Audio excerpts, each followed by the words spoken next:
Welcome to the Providence College Podcast. Subscribe to the show on iTunes, SoundCloud, Stitcher, and Google Play. If you like what you hear, please review and share with others. Email podcast@providence.edu with questions or comments. Go Friars!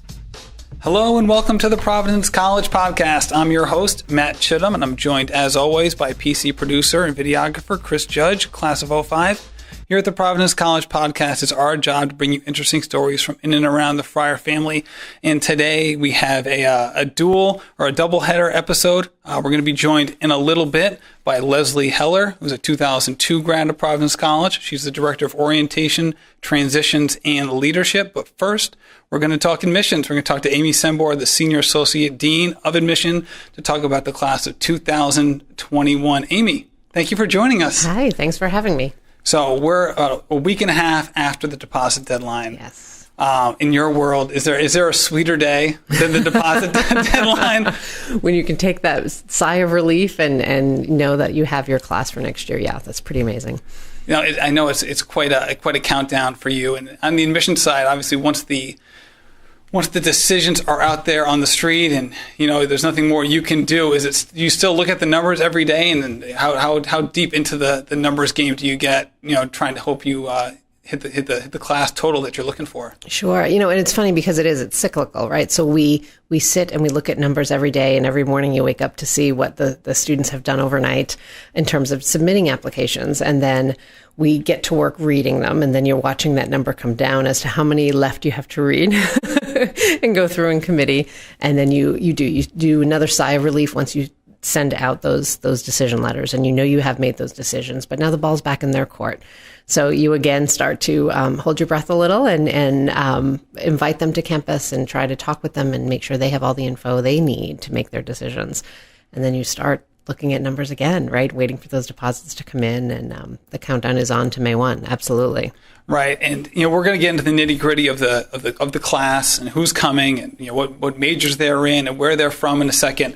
But before we get there, in the era where you see kids applying to so many schools, how has that affected the way you do your job at Providence College in terms of reading the applications, knowing how many kids you need to bring into the school, and on all of the things that are related to trying to have the number of students entering the freshman class that you're hoping for? Sure.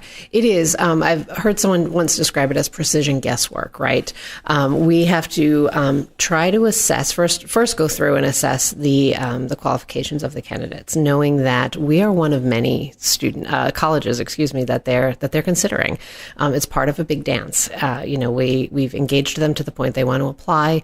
They understand who we are as an institution and as a community. And then from there, we're moving forward to see then, okay, who are these students who are applying? And with multiple deadlines, it gets interesting because you need to make the best decisions you can with the applications you have in front of you, knowing that there might be more and they might be different better, different, not as good, you know, and you sort of have to guess through that as well. And as you said, they're applying to lots of schools. So we have to think, how far up that list are we perhaps? Right. So that makes a lot of sense. And looking at some of the data of this year's applicant pool, obviously not obviously, but for people who don't know, it's the most applications Providence College has ever received. Correct. Yet at the same time, it seems like the median SAT and GPA are in a similar range that we've had in past years. So how do you decide who to accept when you have so many more applications, yet the median student is roughly the same? Sure. So it's funny, those numbers that we give out to the community, those are in retrospect, right? Those numbers come together after we've done our work. So when we're going through and we're reviewing the candidates, you're absolutely right. What we're seeing is a lot more of the same kind of student. And that means very solid students, very motivated students, hard workers, students who we know can do the work here. So that does make our job a little bit harder. Typically within our field, we know that as application numbers rise, right, as we get more applications, that the yield, the number of students who ultimately end up enrolling, can go down a point or two every year. So you have to balance that. And you can't always think, okay, there are more applicants, so we want to admit a lot fewer, because you have to be careful. You know that you don't know how serious some of these students might be about the college, or how dedicated they may be to making it work once they get here. Right. And with that point being made, is there a communication between different colleges and universities? Like, there's obviously certain schools that are peer schools of PC where if someone applies to Providence College, they're more than likely to apply to some of these other schools as well. Mm-hmm. So do you talk to those schools to see if they're up in terms of applications to try to gauge how many students you should let into the school? Sure. There is a little bit of data sharing, not names of people, but general numbers, kind of aggregate. What are you seeing? Trends? What are, again, with different application deadlines, are you seeing more students apply early action? Are you seeing fewer students apply early action? What do your early decision numbers look like? How does that all play out? And with our overlap schools, as we call them, there is some of that's shared, in the interest of the greater good and trying to all figure out how to find the best students for our class. Protecting the innocent, of course, in the process. Right. And this year we had a new deadline. The early decision 2 deadline. Can you explain a little bit about what that was and why that was instituted? Sure. So for people who don't know, listeners who don't know, there's early action, which is the non-binding process. There's early decision, which is the binding agreement. So the student is going to apply to one college and sign a contract saying that should I be admitted to your institution, I will withdraw any other applications that might be out there floating, pending, or that I've started. And I will commit to your institution. No questions asked. With the reason, that's the agreement, that's the understanding. Right. And then there's regular decision. And yes, there is a second round of early decision that can be at some places. We added early decision 2 on January 15th this year, and that gave students, a couple things. It gave students who found us maybe a little later in the process the opportunity to commit, because the first early decision deadline's in November. So for some folks, they may not have been ready to commit to PC in November, and then come January or over the holiday break, realize, yeah, you know what? This is the place I want to be. Sometimes they maybe had where their second choice, when they're in the fall and they're thinking, okay, I want to try to get into this institution. This is my first choice, early decision. It doesn't work out at that particular institution. So PC's risen to the top of their list now that they know that place is not an option any longer for them. So they want to commit early decision to. The other thing that we did was we allowed students who had applied early action, the non-binding process, if they were deferred admission and then at that point realized PC is my top choice, they could then convert their application to an early decision 2 application, at which point they would sign that contract and we would review them in the context of the early decision 2 pool, a smaller pool than that early action pool. And that seems like the population of students where it almost have the biggest effect. Is anecdotally looking from the outside. I know of students who've gone through the process. I know their families who, if they were deferred, they view that as a great opportunity, because you'll hear them often say, but the PC was my first choice. I just wasn't ready to commit. Exactly. 2 months ago when the early decision was a possibility. So did you see, I guess, even if you don't have the numbers in front of you, do you feel like that was a pretty large portion of that pool, the early decision pool? It was, and I can't believe I can't remember the numbers right now. I don't have them in front of me. But there were a number of students, I want to say 64, give or take a couple, who had taken us up on that option, who, students whom we deferred from early action and then decided that, yes, we were their top choice.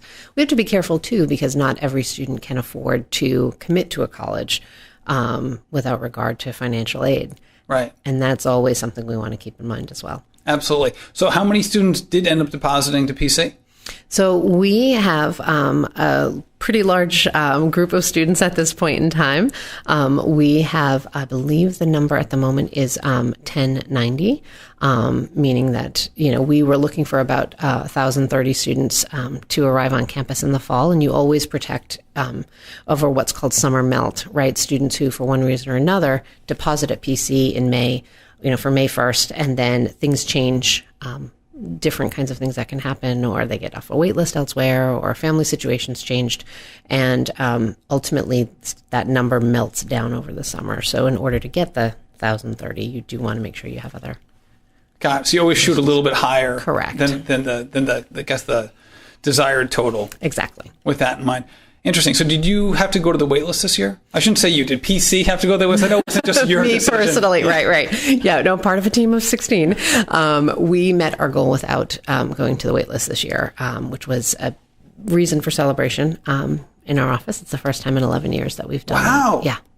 Now, how can you kind of figure out how exactly or why that was the case, or is it something that's hard to put? Sure, the secret formula, Yeah, exactly. the That's secret the word I was sauce. looking for. Yeah, if we have some ideas of maybe why, I think there were a couple different factors that all came together, but our yield, again, for people who don't know, that's the students to whom we offered admission, those who accepted our offer, that yield, that number went up a little bit this year for us. It went up 1 percentage point, which is a big deal. It's a big number. So we'd like to think it's our wit and charm. No, I'm just kidding. It's a little bit of everything, I think. It's the entire campus community always gets on board when it comes time to welcome our newly admitted students to campus and show them what it might be like to be a friar. And we certainly felt that welcome this year as well. So we're actually headed off on our office retreat in 2 weeks to sit down and really dissect the year and say, what were the pieces we really felt had an impact this year. Right. So diving into the numbers a little bit, the median SAT, obviously the SAT changed a little bit this year. So if you can talk a little bit about what that change was and what the median SAT numbers were for the incoming students and how that compares to previous years. Sure. Well, it's interesting. So the SAT, every handful of years, the College Board reinvents the SAT a little bit, I think. And they went from, well, back in our day, it was a 1,600 point scale, right? There were 2 sections of it. And then it was 04, 05, somewhere in that genre. It moved to a 2,400 point scale with 3 sections. We're all nodding here. We all remember that. And then it's back down this year. So this year's students had the option. Some of them did take the old test, the 2,400 point test, but most of this year's class, this entering class, took the 1,600 test. It went back down. So I have to call the 2,400 test the old test? Yes. Oh, I'm going to be so confused now. I know. And I was actually on the high school side. I was a director of college counseling the year that it switched. That's why I remember precisely kind of when that happened. Right. Because I had a bunch of panicked juniors and seniors in my office saying, what does this mean? My older siblings or my parents took a test based on 1,600. So we had a conversion chart in front of us. And we're doing that again now. So I think I went into that much detail because it's relevant that we're still figuring out what these new scores mean, frankly. We being a profession, we being the world of college admissions and high school counselors, trying to assess what does this new test look like? How do these scores relate? It seems that they're all higher a little bit everywhere. Okay. That the kind of national average is a little bit higher. The state averages are a little bit higher. And we're all trying to understand what does that mean. And like any new form of measurement, it's going to take a few years for the validity to really show itself. And that's important for families who say, if they might be listening to this because their son or daughter is in the class of 2021, if they have a younger son or daughter who might be applying in future years, because you have systems like the Naviance system that high schools have, and it's a great tool, especially if there's a large sample size where people who don't know about it, you can track the kids in the high school, what schools they applied to over a certain amount of years, and their kind of admission stats compared to students who are potentially applying to those other schools, or those same schools, I should say. And then when you have a kind of a wrinkle in the SAT, obviously that has effect on what students think they can or should apply to, right. And they want some level of certainty as to, hey, this school is potentially in my range versus this might be a stretch, or this might be on the other end of the spectrum. Like, all right, I'm pretty sure I'll get in here if I apply. And obviously, there's a little bit of a trickle down effect. Absolutely. So, yeah, I think it's important to keep that in mind wherever you're looking or whenever you're looking at these scores and sort of what do they mean. And also keeping in mind PC is a test optional institution. So we still have a percentage of our students every year who select to not use their scores or ask us to not use their scores as a means of measure. Right. And then the composite GPA, I should say the institutional GPA that PC uses, it looks on my sheet here, the third consecutive year of a 3.44. Exactly the same. We're consistent. Yeah. Yeah, there you go. Well, first of all, what is an institutional GPA? Yes. And for those who do not have a 4.0 system, how does that equate in terms of like B+, A-, whatever? Hugely important. Absolutely. Both questions. So I think first to explain an institutional GPA, every single transcript that comes in. So this year there were 11,240 some transcripts, right? Or I should say applicants. We take each one of those applicants transcripts. And if they went to multiple high schools, we look at the multiple transcripts. Those are the fun applications. Exactly. Yeah, different systems. We take the grades, we lift the grades off of the individual high school transcripts, and we put them onto our PC 4.0 unweighted system. So an A is a 4.0 or 100 at some schools, right? Or 97 to 100, or however it's worked out at that school. Excuse me. And then an A minus is a 3.67, et cetera. And we go all the way down. We take the weighting out. So the high schools, a number of high schools will report a GPA, some on a 4.0, some on a 5.0, some on a 7, all kinds of systems. Is it Simsbury that has the 16-point scale? Yeah, I don't remember. It very well could be. Yeah, Matt's having flashbacks, right? I am. Past lives.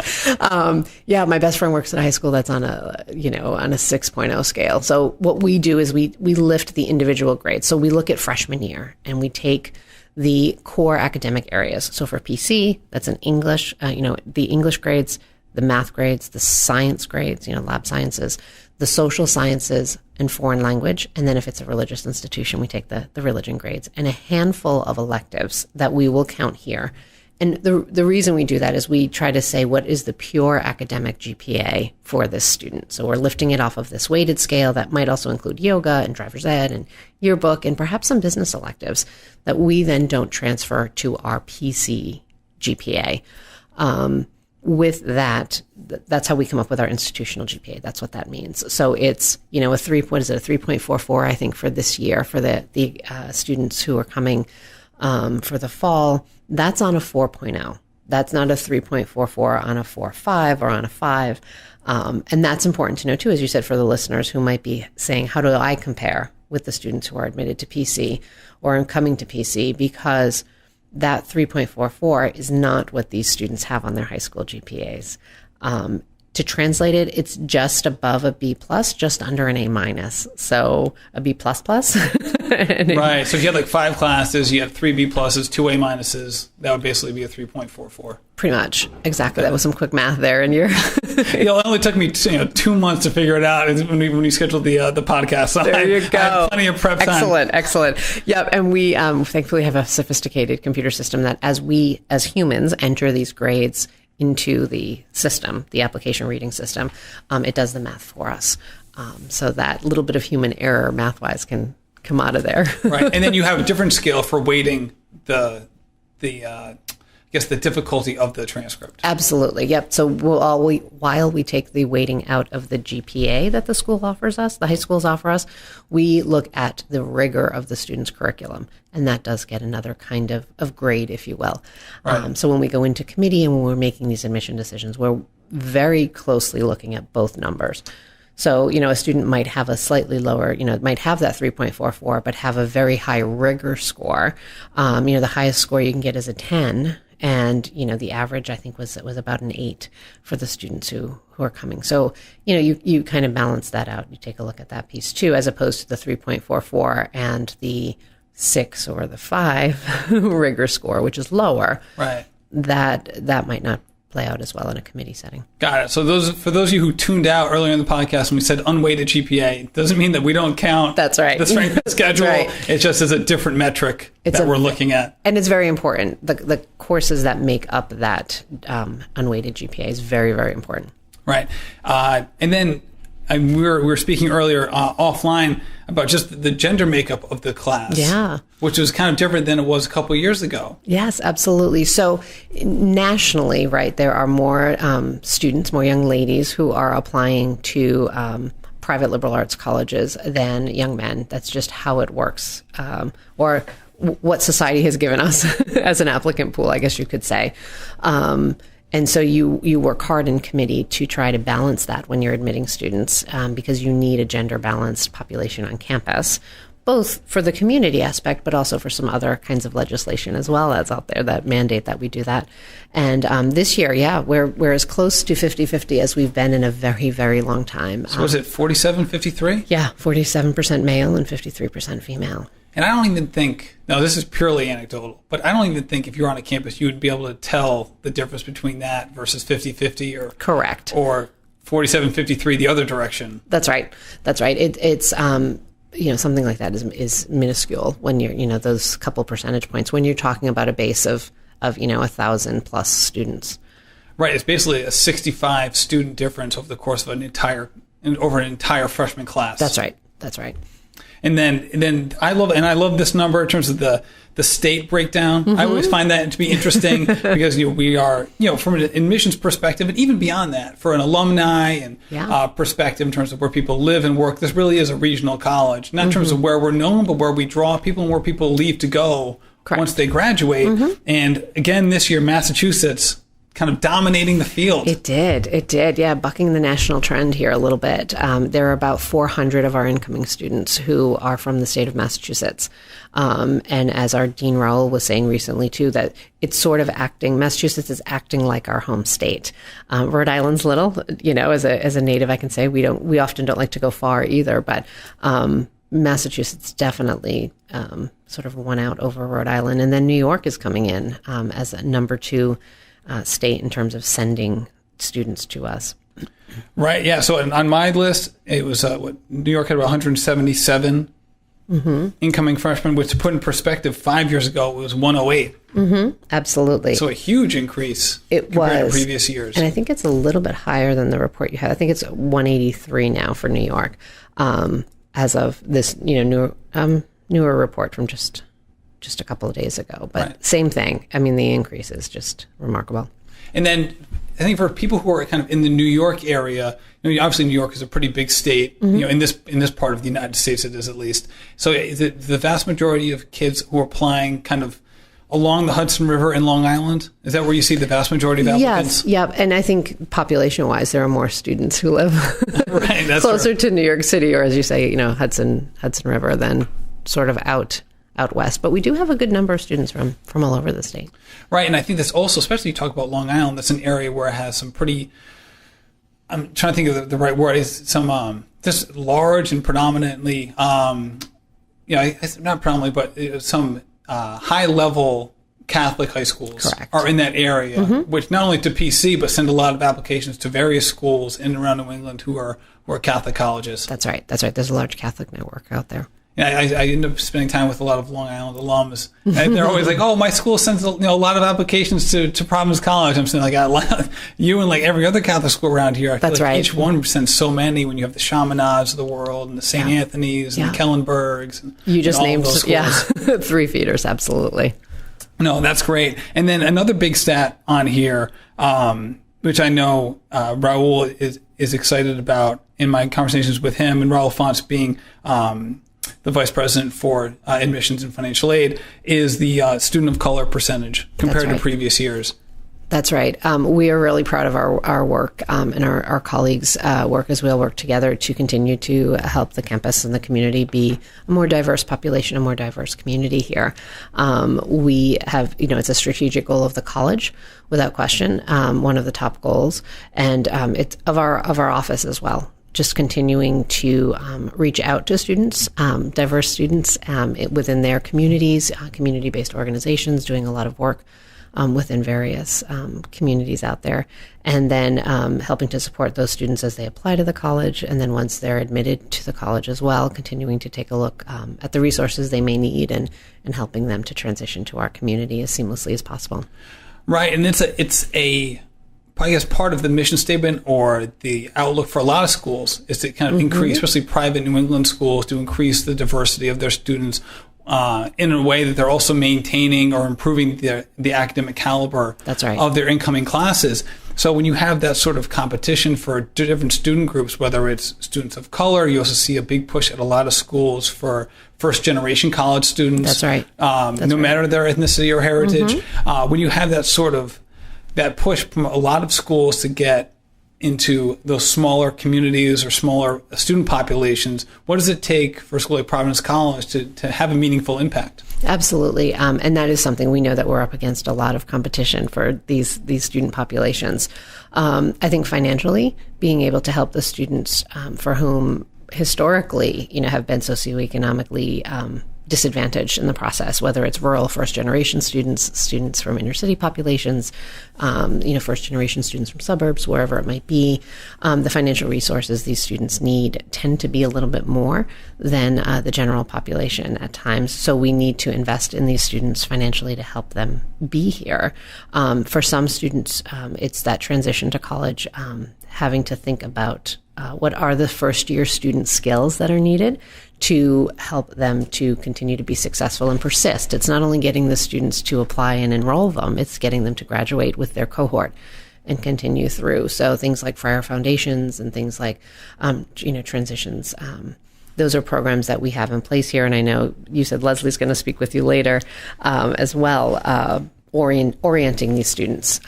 And I think our community is particularly poised to do that because we are, first of all, we're a Catholic school, so I think being inclusive is part of what we should be doing and what we are doing, but also our community base. We talk about being the friar family, so for students to help each other and have each other's back, as they say, right, is important. And no matter what a potential student's background is in any regard to their life or their family, it seems like, and anyone who's been a regular listener to this podcast can remember every single student we've had on here, and we've asked them, why do you come to PC? Mm-hmm. The answer has been the same, I think, for every single one of them. And it basically boiled down to them saying it was a gut feeling when I was on campus, which is kind of a beautiful thing to hear because it kind of validates everything that the college is doing. And yet, obviously, for someone in your position, it's kind of a moving target because it's not exactly something you can identify and say, okay, well, we need to do more of that. Yes, right? Let's can the gut feeling and bring it out. Right. So how do you... I guess not on just a normal, it's a Tuesday, someone's coming to campus to visit, because there's only so much control you can have in that situation. But for an open house or an accepted students day, what do you try to do to make sure that you kind of amplify that feeling or that effect when families are coming onto campus? Sure. And I think you're right. There's only so much you can do, whether it's on a prescribed visit program that we have here on campus or just a random Tuesday. You have all of these other things you can't capture, the weather, the mood that student's in with whom they interact when they're walking through the Duncan area of Slavin. They just run into a group who just got out of a really hard exam. That mood might be a little different than, the students who are on a Friday afternoon just got some great news about some free concert tickets or something. Right. So I think just encouraging, first of all, we reach out to a lot of our current students to help with us. We have a fantastic ambassadors program. We work with the Friars Club, other student groups and populations on campus, Board of Programmers, BMSA, the Board of Multicultural Students on Campus Association. I messed up that that acronym there, but working with these student groups to have them help us to be genuine and to be welcoming and to try to help us to make sure that we relay the real message of who we are as a community here on campus. And I love how you said that, because that actually feeds into what I was going to say next. And I think it really rings true for people who've been around here for a while, is that for people who know the stats of Providence College, our retention rate is well known for how strong it is. It's kind of in the low to mid 90s range, and for a school in our kind of admissions pool, that really is extraordinary. And I think you just said it really well in terms of making sure that people get a genuine look at what the school is, so that when they're here, they don't feel like they were kind of sold a bill of goods in a way. That's right. And that's one of the things, when I work with our student groups or I talk to the Friars Club, I try to remind them that they are the college.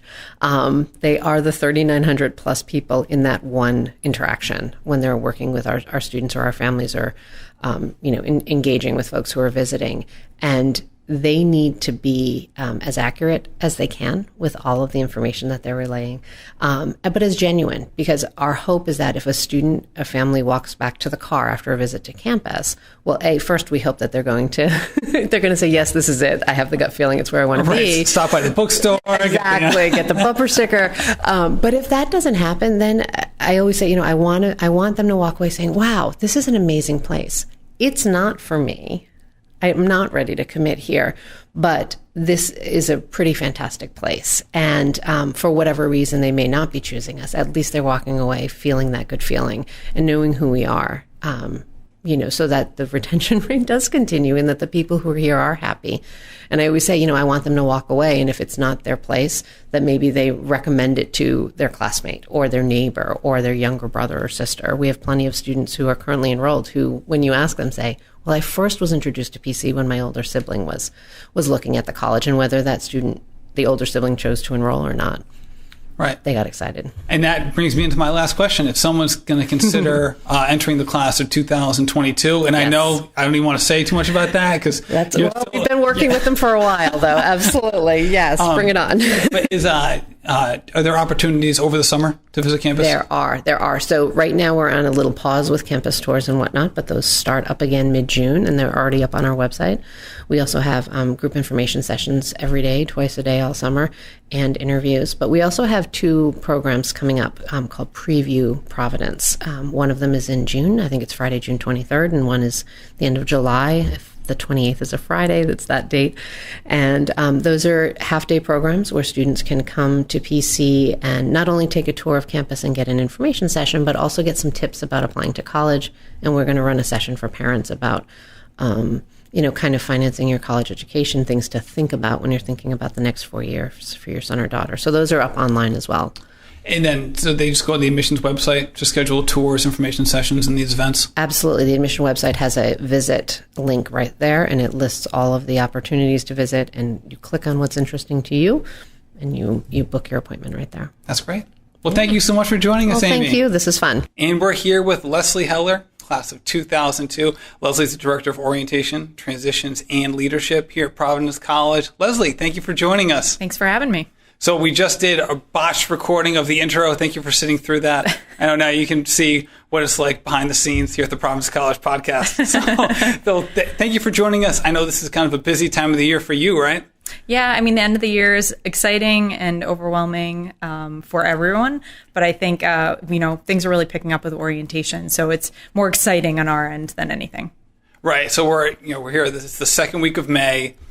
The admissions just finished up. The class, the incoming class, and the application process, and those students have deposited, and now they're starting to hear from you, correct? Or yes. Your office, I should say? Yeah, from my office. A mailing actually just went out to incoming students, so it should be in their mailboxes this week. So more information about what's to come throughout the summer and some of the fall. Right. So what is the next thing on the plate for those students who are going to be enrolling in Providence College? So the first event that we host over the summer is called the Advising and Registration Days. And those are a series of one-day programs that'll take place in June for incoming students and their families to attend. They're assigned by major, and the students basically come in for about 8 hours to campus and get a feel for the land and get to pick their classes. So they actually walk out of the program with a full slate for the fall.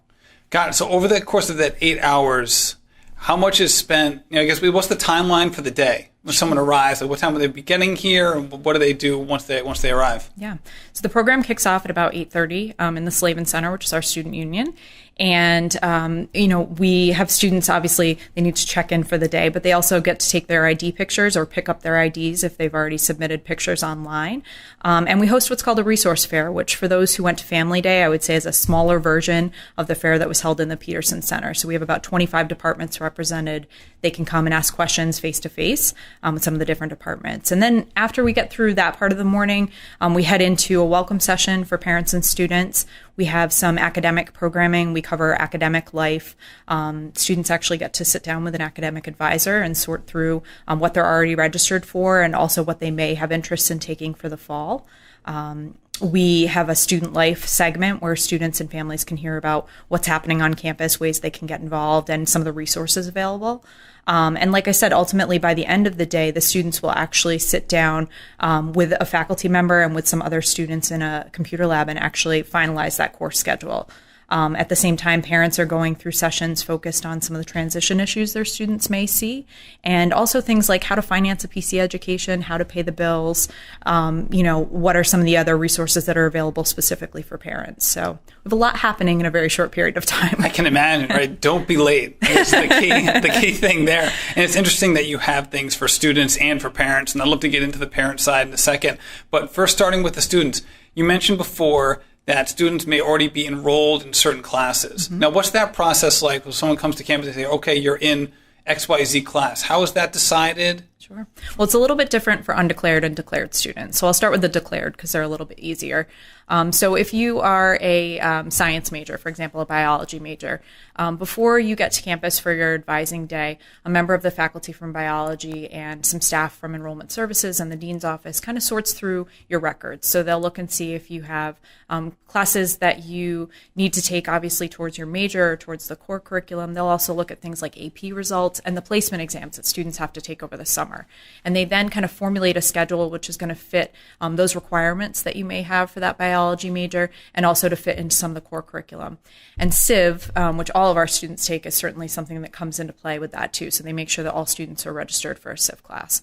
It varies very much by major. So some majors are pre-registered for 2 or 3 classes. Some are pre-registered for all of them. So it really depends. In terms of those undeclared students, like I mentioned, the process is slightly different in that their focuses may be all over the map. So we have students take a survey over the summer. It's actually mentioned in the orientation packet. They need to take it before the end of May to kind of declare some of those interests. Doesn't mean they have to pick a major, but we're just kind of getting a taste for what they're looking for.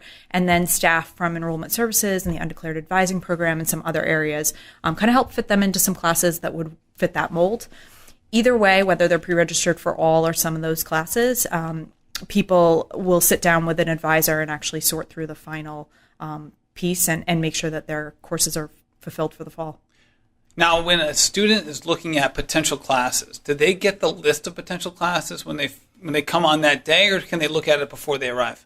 All the information related to the core curriculum and divvied up really between different majors is listed on the website. So you can go to the academic department and see what the prescribed courses are like. Are they going to vary by student? Potentially. If you're looking at doing a minor or something like that or studying abroad, then your sequence may be a little bit out of whack. But it is, for the most part, prescribed, I would say, and it is on the website.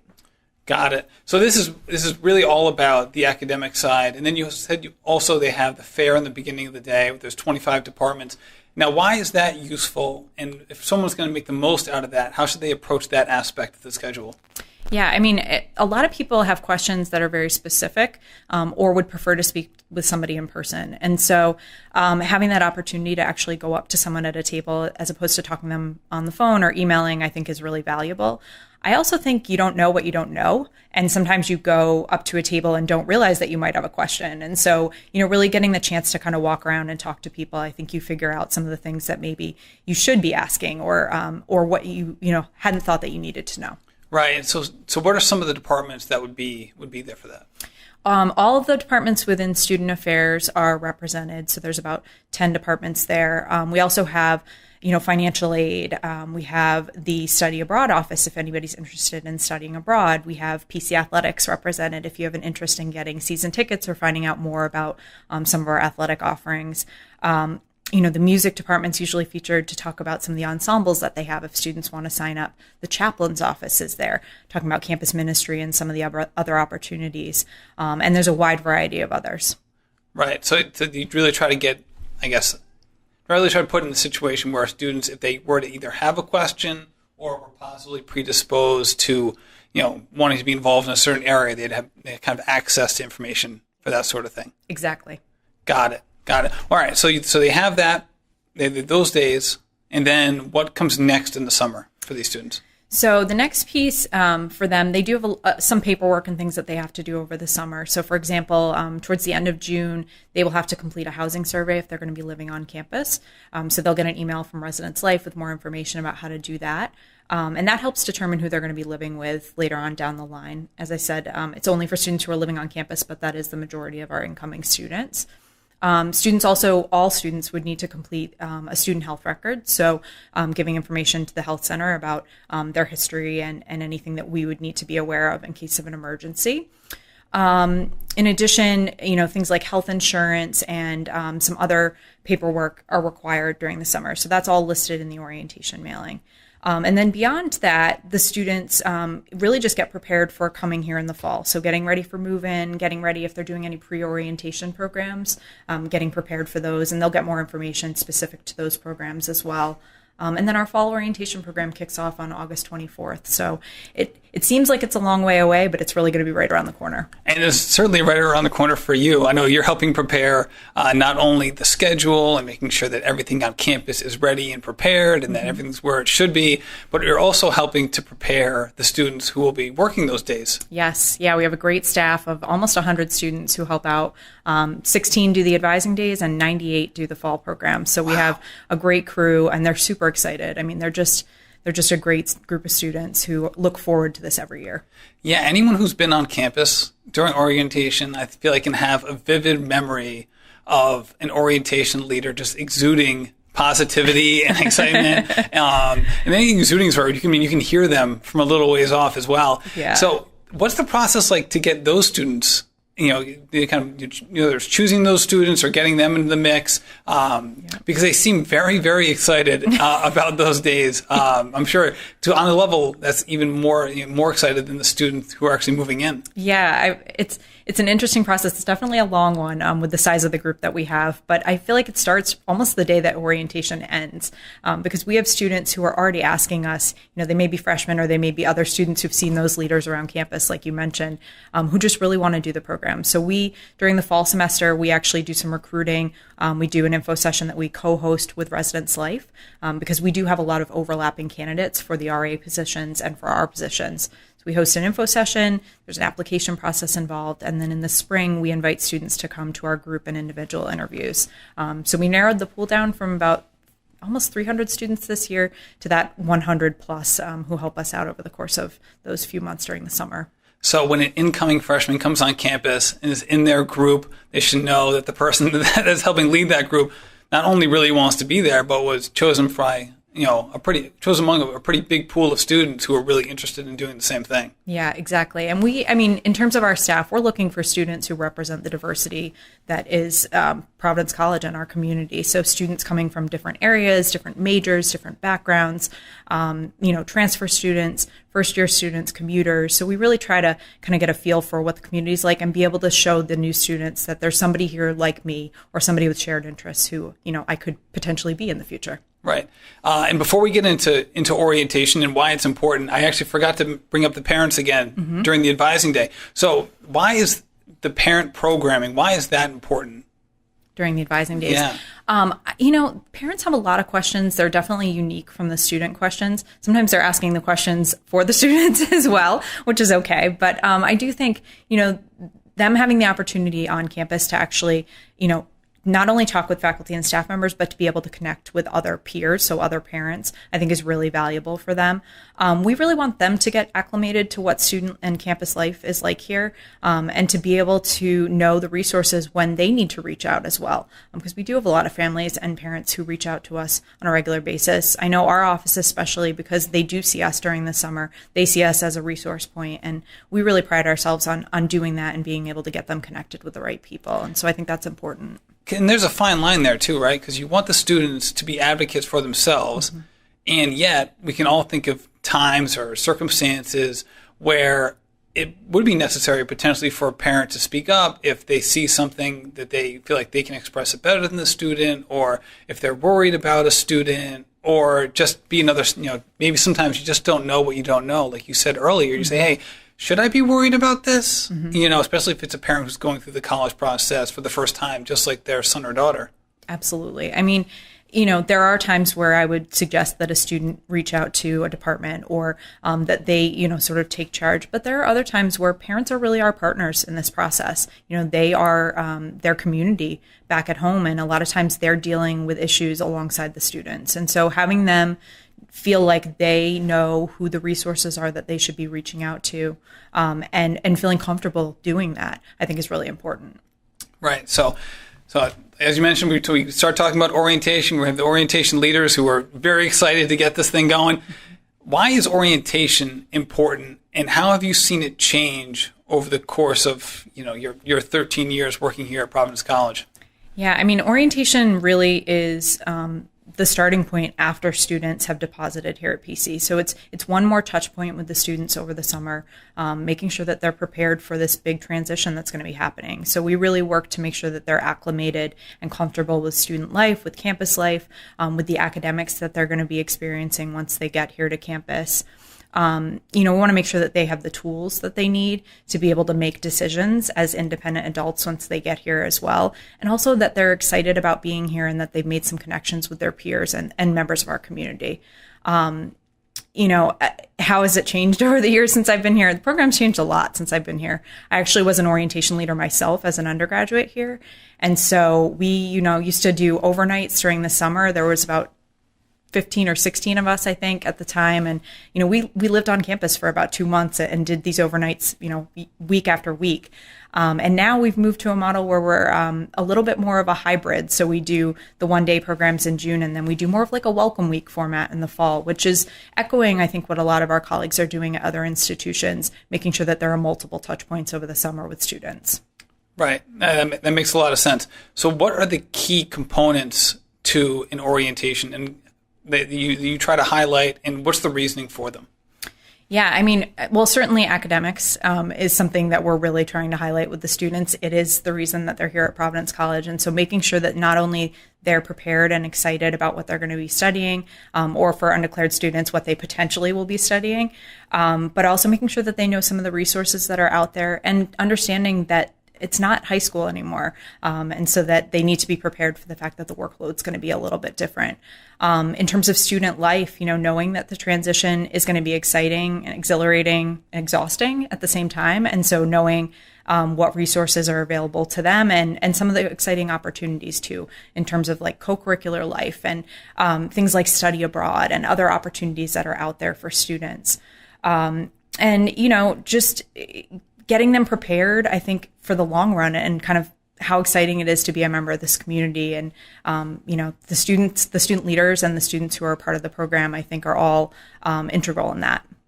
Now, what would you say would be kind of the preferred mindset, or how should someone approach orientation who's coming in for the first time? And especially if they say they're the oldest in their family going to college, so they can't lean on a brother or sister who's kind of going through the process. How should they approach these days?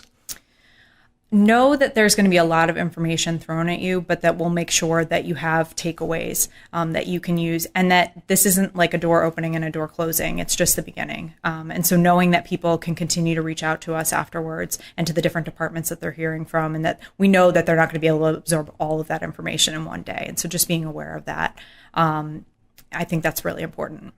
Right. And I had heard, it might have been about 10 years ago, that the first 6 weeks of college is kind of the critical period in terms of making sure that that a student, is not only just happy, but successful later on in their college tenure, and make sure that they stay on campus and stay enrolled during their college career. Is that something that you'd heard, or does that still ring true? Yeah, it really does. It's important, and those 6 weeks can be crucial, I think, to the whole student experience. They're challenging, they're exciting. Like I said, it's exhausting. There's a lot happening. And so I think for students to just know that adjustment takes time and be prepared for the fact that, things are going to be different here, but in an exciting way too. Right. And it's also kind of an awkward time too, because you have the situation where you're kind of thrown into this, into college with all these kids at the same time. And it's almost as if it's easy for people, I think, to expect that they'll all get acclimated at the same pace. Whereas people who have worked at college for a long time know that absolutely is not true, even for roommates. Absolutely. And I think one of the things that really challenges us with that too right now is social media and technology, because, that whole idea that everybody posts just positive things on Facebook, that's the kind of stuff that you see happening when students are moving into school too. And so I think we try to, remind the students that just because the person next to you doesn't seem like they're struggling, that doesn't mean that they're not struggling. That everybody's kind of going through something when they're coming here, and it just takes time and it takes patience. And, you may be representing it in a different way than somebody else. So just be respectful of that and know that you're not the only one. Right. And I think, I remember when I worked at admissions at Roger Williams University, when I first got out of college, we'd always talked a bit to incoming students about maybe and this varies on the student a little bit, but not going home, say like the first or second weekend of school, trying to stay on campus as much as possible, just so you don't feel like you're kind of going back into old habits in terms of not being as independent as you need to be once you're on a college campus. Totally. And that's actually why we've formulated sort of the model that we have for our fall orientation program. We have a 2-weekend model. So the students move in, they do about 3.5 days with us before classes begin. They do a week of classes, and then we have a long weekend. We don't want those students to go home and maybe, get out of the rhythm sort of what campus life is like here. And so we really host programming that weekend that we hope keeps them engaged, keeps them excited about being here, and also continues to get them acclimated to campus. Right. And the one thing, the last little anecdote I'll say is the first 6 weeks of college, I feel like is the only time in your whole life where you literally can just walk around and say hi to people and they expect you to do it. Totally. That is actually very true. I mean, you see that on our campus anyways. Everybody does say hi. I feel like we're a pretty friendly campus, but that is absolutely the time where you can be whoever you want to be, right? It's a clean slate when you come to college. And so walking around, saying hello to people and kind of just getting a feel for what it's like to be here. It's totally different than any other time. Right. And I said hi, but I guess I meant it more like as like just introducing yourself. Oh, like, yeah. Hello. Hi. I am Matt Chittum. I'm from Barrington, Rhode Island. Exactly. What have you. And it's like it's such a weird time. When you think about it later, you're like, wow, everyone just kind of walked around, introduced themselves, and just expected to make friends at that time. And I think after the fact, you look at it and you say, hopefully I made the most of that opportunity, because you really don't get that again. Yeah. No, it gets to be second hat too. I feel like they have done it as icebreakers during the program. You're almost doing it in your sleep at that point. But yes, they definitely do. It's an easy time to walk around, introduce yourself, have your doors open in the residence halls, and have people kind of walk in and befriend each other on their floors. And that's a good point, because I think that's something that a lot of students, especially if they're not extroverted, can be affected by, is if their roommate doesn't turn out to be an immediate connection or best friend type, and who knows, maybe they never will be. But obviously, if your roommate turns out to be you hit it off with him or her right away, obviously that's a big positive, and it makes things a lot easier, but that isn't necessarily going to be the case. So what advice do you give to students who kind of fall into that bucket? I think students, from what I've seen, over the years, they sometimes don't give it a chance. And so my suggestion, I think, would be to at least give it a chance for a little while. I know residence life encourages that as well, that sometimes your first impression is not necessarily the right impression. And so, making sure that you are, being open to differences, because certainly we're going to be living with people who are different from us, and being willing to kind of give it a chance for a little while, I think really helps. And then if that doesn't work out, then reaching out to the staff in residence life. They've got RAs who live in the halls with them. They've got hall directors who are there as well. And so using those resources to be able to either help negotiate the situation or figure out something new. That's a great point about negotiating the situation, because I feel like sometimes those situations can be a blessing or a curse. Because sometimes, going through the process of either ironing it out or kind of solving the problem can serve someone well in the future. Yet at the same time, you don't want, if the situation's completely untenable, to just sit there in silence and not deal with it. Right, exactly. I mean, part of it, I think the difference is that students, a lot of them don't live with somebody in their direct room at home, so they have their own rooms. And so it does take time, I think. But yeah, you have to be able to, if it's not working, to be able to have an alternative as well. And I loved your hallway reference, because I know in my college experience, and I feel like anyone who I've ever talked to about this aspect of their life, so the people who were in their hallway freshman year, at least some of those people remain lifelong friends. Yep. I was in a wedding for one of the girls who was 3 doors down from me in college. So you never know. You never know who it's going to be. And it's kind of neat that way. I think that's a unique part about being a college student. Right. All right. Well, thank you so much for joining us. This has been really great. Is there anything you want to say before we get going? Only that we're really excited to meet you all this summer. So I'm looking forward to seeing our incoming students and families come through. This is my favorite time of year. Great. Thank you so much for joining us, Leslie. Thank you.